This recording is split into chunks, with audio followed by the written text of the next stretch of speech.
Hi Everett, this is Miss Rhea, your friendly para. I wanted to show you a book that Miss A recommended. It's called Ash by Melinda Lowe, and I absolutely love it. When I was reading this, I really had a good time. And it's a romantic fantasy, and it's a really unconventional retelling of Cinderella, because in this version, our lovely main character, Ashley, has to choose between the mysterious and wise fairy or the beautiful and courageous huntress. So what's really great about this book is that throughout the story, you also get to see little fairy tales throughout the novel. So I'm going to read you a part that I thought was really nice. Without further ado, let's read part. Each night before she went to sleep, she chose one fairy tale to read until the light of her candle stub died. Her favorite story was about Kathleen, a pretty girl of 16 who was betrothed to the village baker's son, a handsome young man with jet black hair and smiling brown eyes. On her way home from his family's house one summer night, Kathleen, full of the heady rush of first love, lost herself in the wood.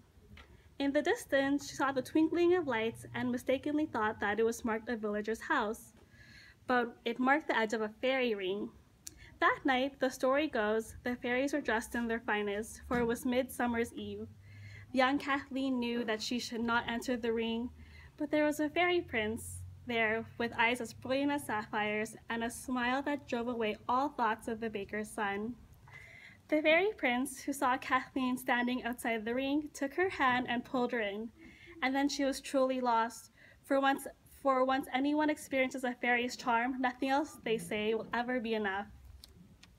Kathleen awoke the next morning in her own bed in her ordinary house, and she longed to be in the fairy ring so much that her body ached with the memory of it.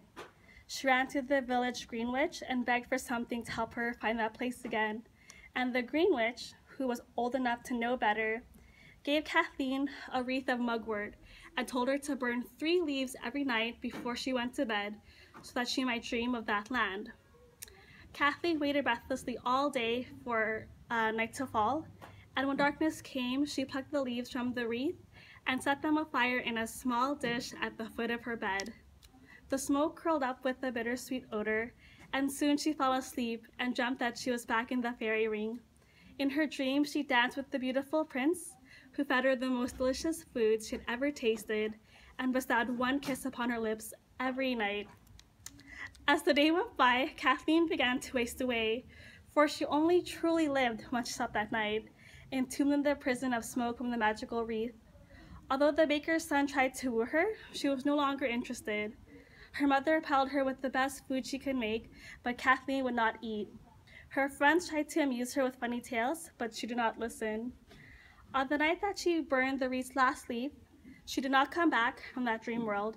When her mother came to wake her the next morning, Kathleen would not open her eyes, though her breast still rose and fell, breathing in the lingering smoke from the burning wreath. They say that she did not die. Instead, she simply slept there, her mind lost, her body still empty, alone on her narrow bed. So that's just one fairy tale that Aisling, the main character, reads in the story.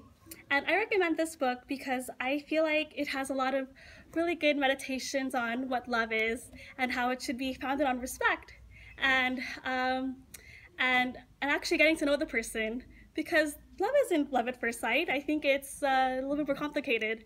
So I recommend reading this book, and it's available at the library.